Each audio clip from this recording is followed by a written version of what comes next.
یہ حامد کی کہانی ہے، ایک ایسا نوجوان جس کی واحد حقیقی دولت اللہ پر اس کا غیر متزلزل ایمان تھا، اور یہ ایک ظالم قصائی کی کہانی ہے، ایک ایسا آدمی جس کا دل پتھر کی طرح سرد اور سخت معلوم ہوتا تھا۔ یہ ایک ایسی تمثیل ہے جو ہمیں دکھاتی ہے کہ نیکی کا کوئی عمل، چاہے وہ کتنا ہی چھوٹا یا غیر اہم کیوں نہ لگے، اور چاہے وہ کسی کے لیے بھی ہو، اللہ سب سے زیادہ رحم کرنے والے کی نظروں سے کبھی اوجھل نہیں ہوتا۔ ایک ہلچل مچاتے گرد آلود قصبے میں جہاں کاروبار کا شور اکثر ہمدردی کی سرگوشیوں پر حاوی ہو جاتا تھا، وہاں ہی قصائی رہتا تھا جو اپنے سخت رویے کے لیے مشہور تھا۔ اس کی دکان مرکزی بازار کے کونے پر تھی، جو زندگی سے بھرپور جگہ تھی، تاہم اس کا دل خاموش اور خالی تھا۔ اس کا تکبر ان چھریوں کی طرح تیز تھا جو وہ چلاتا تھا۔ قصبے کے لوگ اسے ایک ایسے آدمی کے طور پر جانتے تھے جو غریبوں کو بدترین گوشت فروخت کرتا تھا، اور اس کا ظلم جدوجہد کرنے والوں کے لیے زندگی کی ایک حقیقت تھی۔ اس قصائی کے لیے کام کرنے والا ایک نوجوان تھا جس کا نام حامد تھا۔ حامد اپنے مالک کے بالکل برعکس تھا۔ وہ غریب تھا، اس کے پاس اپنے کپڑوں کے علاوہ کچھ نہیں تھا، لیکن اس کا دل ایمان اور عاجزی کا خزانہ تھا۔ جہاں قصائی کو صرف منافع نظر آتا تھا، وہیں حامد ہر اس شخص میں اللہ کی مخلوق دیکھتا تھا جس سے وہ ملتا تھا۔ وہ ایک خاموش، نرم مزاج روح کا مالک تھا۔ اس کے دن محنت سے بھرے ہوتے تھے اور اس کی راتیں عبادت میں گزرتی تھیں۔ اس کے ہونٹ اکثر خدا کی خاموش یاد میں ہلتے رہتے تھے، جو قصائی کی اونچی غسیلی چیخوں کے بالکل برعکس تھے۔ قصائی حامد کو ایک شخص کے طور پر نہیں بلکہ ایک اوزار کے طور پر دیکھتا تھا۔ اس کی نظر میں حامد کی عبادت ایک کمزوری تھی۔ حامد کو بہت کم تنخواہ دی جاتی تھی اور اکثر اس پر چیخا جاتا تھا، لیکن وہ یہ سب کچھ ایسے صبر سے برداشت کرتا تھا جو دیکھنے والے کو حیران کر دیتا تھا۔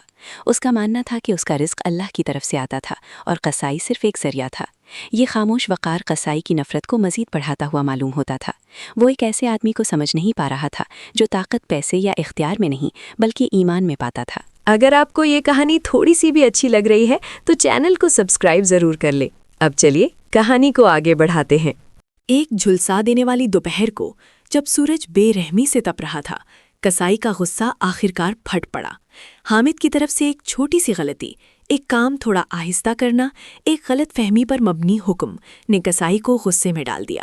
اس نے نوجوان پر گالیوں کی بوچھاڑ کر دی، اس کی آواز بازار میں گونج رہی تھی۔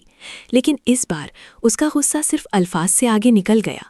تم بیکار ہو، نکمے، قصائی نے غصے سے بھرے چہرے کے ساتھ چیخ کر کہا۔ میں تم سے تنگ آ گیا ہوں، اپنی پرہیزگاری لے جاؤ اور دیکھو کہ کیا یہ تمہیں کھلاتی ہے۔ اس نے حامد کو پکڑا اور جسمانی طور پر اسے دکان سے باہر پھینک دیا۔ جب حامد نے حیران اور ذلیل ہو کر اپنی ہفتوں کی محنت کی اجرت مانگی تو قصائی نے ایک سرد بے رحم قہقہا لگایا، تمہاری اجرت تمہارے پیروں کی دھول ہے۔ اس نے قصبے سے پرے وسیع ناقابل معافی صحرا کی طرف لرزتی ہوئی انگلی سے اشارہ کرتے ہوئے دہاڑ کر کہا، اب میری نظروں سے دور ہو جاؤ اور صحرا میں مر جاؤ، مجھے کوئی پرواہ نہیں۔ جو ہجوم جمع ہوا تھا وہ خاموشی سے بیکتا رہا، کچھ کو ترس آیا، کچھ کو خوف، لیکن کسی نے قصائی سے ایک لفظ کہنے کی ہمت نہیں کی۔ دل میں دکھ لیے حامد مڑا اور چل دیا۔ اس کے پاس کچھ نہیں تھا، نہ پیسہ، نہ کھانا، اور نہ ہی کہیں جانے کی جگہ۔ اسے دنیا کی طرف سے تنہا چھوڑ دیا گیا محسوس ہوا، لیکن اندر ہی اندر ایمان کی ایک چھوٹی سی لو اب بھی ٹمٹما رہی تھی۔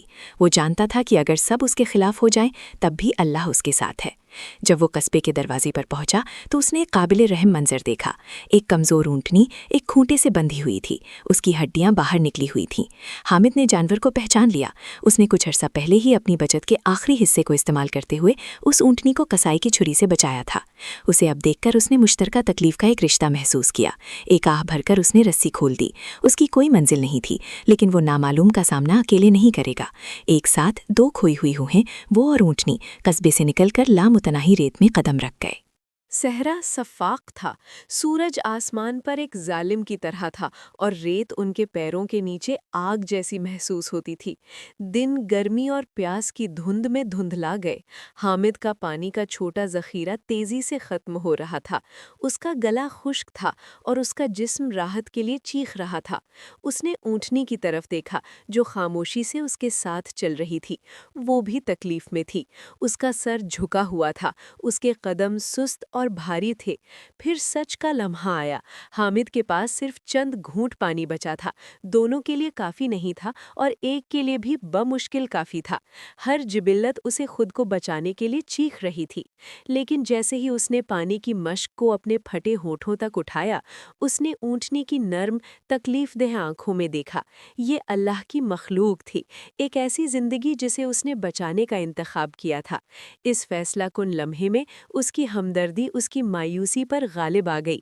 اس نے مشک نیچے کی اور اپنا آخری پانی اونٹنی کو پیش کر دیا۔ جانور نے پانی پیا اور حامد کے دل پر ایک عجیب سکون چھا گیا۔ اس نے اپنی بقا پر رحم کو ترجیح دی تھی۔ گویا آزمائش ابھی ختم نہیں ہوئی تھی، آسمان تاریک ہونے لگا، ہوا تیز ہو گئی اور ایک بہت بڑا ریت کا طوفان امڑ آیا، ریت کی ایک گرجتی ہوئی دیوار جس نے افق کو نگل لیا۔ ہوا نے انہیں تھپیڑے مارے اور ریت نے ان کا سانس گھونٹ دیا۔ افراتفری کے بیچ میں حامد اور اونٹنی ایک دوسرے سے چمٹ گئے۔ حامد نے دعا کی، اپنے لیے نہیں بلکہ اس جانور کے لیے جسے اس نے بچانے کی کوشش کی تھی۔ جب طوفان بالآخر تھم گیا تو ایک عجیب خاموشی چھا گئی۔ وہ بچ گئے تھے، لیکن وہ اپنی آخری حد پر تھے۔ کمزور اور تھکا ہوا حامد گر پڑا، تمام امیدیں دم توڑتی نظر آ رہی تھیں۔ وہاں لیٹے ہوئے اپنی آخری طاقت کے ساتھ اس نے اپنا چہرہ آسمان کی طرف کیا اور مکمل سپردگی کی ایک آخری مایوسانہ دعا کی۔ اور پھر ایک معجزہ ہوا۔ اونٹنی جیسے کسی نادیدہ قوت کی رہنمائی میں بنجر چٹانوں کے ایک جھرمٹ کی طرف بڑھی۔ اس نے اپنا کھر سخت پتھر پر مارا اور اس مردہ چٹان سے صاف شفاف پانی کا ایک چشمہ پھوٹ پڑا۔ یہ اتنا ناممکن، اتنا خدائی تھا کہ حامد صرف شکر گزاری سے رو سکتا تھا۔ وہ چشمے کی طرف لپکا اور زندگی بخش پانی پیا۔ اس نے اپنے جسم میں طاقت واپس آتی محسوس کی۔ جب وہ وہاں گھٹنے ٹیکے اللہ کی لامحدود رحمت کا شکریہ ادا کر رہا تھا تو اس کی نظر گیلی چٹانوں میں ایک چمک پر پڑی۔ اس نے ہاتھ بڑھایا اور اپنے ننگے ہاتھوں سے کھدائی شروع کر دی۔ جلد ہی اس نے چمکدار خالص سونے کے ٹکڑے نکالے۔ اللہ نے اسے صرف بچایا ہی نہیں تھا، اس نے اسے اس کی سوچ سے بھی زیادہ انعام دیا تھا۔ چشمے کا پانی جمع ہونے لگا، جس نے بنجر زمین کو بدل دیا۔ جو کبھی ویران صحرا کا ایک ٹکڑا تھا، وہ آہستہ آہستہ ایک سرسبز و شاداب نخلستان میں تبدیل ہو رہا تھا، ایک نشانی کہ اللہ مردہ سے زندگی نکال سکتا ہے اور نامعلوم جگہوں سے رزق فراہم کر سکتا ہے۔ حامد تب سمجھا، اسے یہاں مرنے کے لیے نہیں بلکہ ایک مردہ زمین کو زندہ کرنے کے لیے بھیجا گیا تھا۔ کئی سال گزر گئے، چھوٹا سا چشمہ ایک پھلتے پھولتے نخلستان کا دل بن گیا۔ اپنے ایمان اور نئی دولت کی رہنمائی میں حامد نے زمین کو کاشت کیا، ایک کنواں بنایا اور مسافروں کے لیے ایک پناہ گاہ بنائی۔ وہ اب حامد غریب مزدور نہیں تھا، وہ اب ایک عظیم عزت والا آدمی تھا جو اپنی سخاوت اور حکمت کے لیے جانا جاتا تھا۔ وہ عمدہ شاہی لباس پہنتا تھا، لیکن دولت کے تکبر نے کبھی اس کے دل کو نہیں چھوا۔ وہ اب بھی وہی عاجز، خدا سے ڈرنے والا آدمی تھا۔ اس کی وفادار اونٹنی، جو اب صحت مند اور مضبوط تھی، ہمیشہ اس کے ساتھ رہتی، خوبصورت غلافوں سے آراستہ، اس ایک نیکی کے عمل کی مستقل یاد دہانی جس نے اس کی تقدیر بدل دی تھی۔ ایک دن حامد نے فیصلہ کیا کہ اب اس قصبے میں واپس جانے کا وقت آ گیا ہے جس نے اسے نکال دیا تھا۔ وہ انتقام کے لیے نہیں بلکہ اللہ کی عطا کردہ نعمتوں کو بانٹنے جا رہا تھا۔ وہ غریبوں کے لیے تحائف سے لدے ایک عظیم الشان قافلے کے ساتھ پہنچا۔ قصبے کے لوگ اس شاندار منظر سے دنگ رہ گئے۔ انہوں نے اس کے رہنما کو دیکھا، ایک ایسا شخص جس سے وقار جھلک رہا تھا، اور پہلے تو اسے پہچان نہ سکے۔ یہ تبھی ہوا جب ایک بوڑھے آدمی نے غور سے دیکھا کہ ہجوم میں ایک سرگوشی پھیل گئی۔ یہ نہیں ہو سکتا، کیا یہ حامد ہے؟ وہ لڑکا جسے وہ ایک بیکار فقیر کے طور پر جانتے تھے، ایک شہزادے کی طرح واپس آیا تھا۔ یہ جھٹکا بجلی کی طرح تھا۔ حامد کسائی کو ڈھونڈنے گیا۔ اس نے اسے اس کی پرانی دکان میں پایا، لیکن وہ جگہ اب خستہ حال تھی۔ کسائی خود بوڑھا اور کمزور ہو چکا تھا، اس کا کاروبار عرصہ ہوا ختم ہو چکا تھا۔ اس کے ظلم نے اسے تلخی اور تنہائی کی زندگی دی تھی۔ جب اس نے حامد کو شاندار لباس میں اپنے سامنے کھڑا دیکھا تو اس کا چہرہ خوف سے پیلا پڑ گیا۔ اسے یقین تھا کہ حامد ایک خوفناک انتقام لینے آیا ہے۔ قصائی گھٹنوں کے بل گر کانپتا ہوا اور اپنی جان کی بھیک مانگنے لگا۔ حامد نے اسے ایک لمحے کے لیے دیکھا، پھر سکون سے اپنی اونٹنی سے اترا۔ وہ کانپتے ہوئے آدمی کے پاس گیا اور نرمی سے اسے اٹھنے کو کہا۔ سارا قصبہ سانس رو کے دیکھ رہا تھا۔ میں یہاں انتقام کے لیے نہیں آیا ہوں، حامد نے صاف اور مہربان آواز میں کہا۔ اللہ نے مجھے بچایا اور یہ نعمتیں اس لیے عطا نہیں کی کہ میں تمہیں سزا دوں۔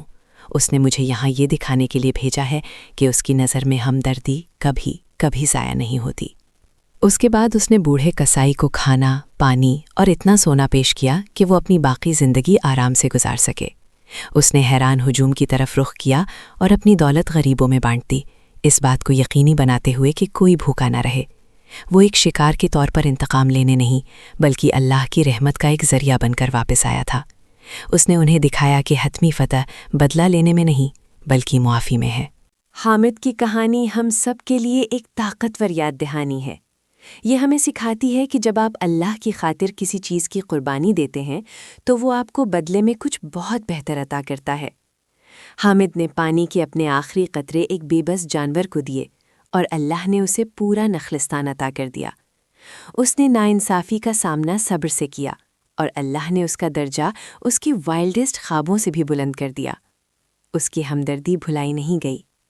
آئیے اس سبق کو اپنے دلوں میں رکھیں۔ ایک ایسی دنیا میں جو کبھی کبھی ظلم کو انعام دیتی اور مہربانی کو نظر انداز کرتی نظر آتی ہے، ہمیں یاد رکھنا ہوگا کہ اللہ کا ترازو کامل ہے۔ رحمت کا ہر چھوٹا عمل، ایک نرم لفظ، کھانا بانٹنا، کسی جانور کے ساتھ مہربانی کرنا، ہمارے خالق کی طرف سے درج اور قدر کیا جاتا ہے۔ اللہ ہمارے دلوں کو رحم اور ہمدردی سے بھر دے۔ اللہ ہمیں تکبر اور ظلم سے بچائے اور ہمیں ان لوگوں میں شامل کرے جن کے نیکی کے چھوٹے اعمال کو اس کی لامحدود نعمتوں سے نوازا جاتا ہے۔